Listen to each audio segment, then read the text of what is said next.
Salam, hər vaxtınız xeyir olsun. Bərdədə qadını əxlaqsızlığa cəlb edən şəxsiyyət cinayət şəxsi. Aran TV hazırlayan taza istinadən verdiyi xəbərə görə Daxili İşlər Nazirliyinin Salamvermə qarşı mübarizə baş idarəsinin əməkdaşları rayon ərazisində yerləşən kafedə əməliyyat keçirirlər.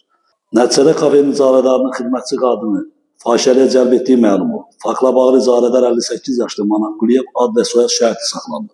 Onun barəsində Cinayət Məcəlləsinin 243.1 gəlir qazanmaq niyyəti ilə fahişəliyə cəlb etmə və 244.1-ci fahişəli ilə məşğul olmaq üçün əxlaqsızlıq yuvası təşkil etmə maddələri ilə cinayət işi açılıb.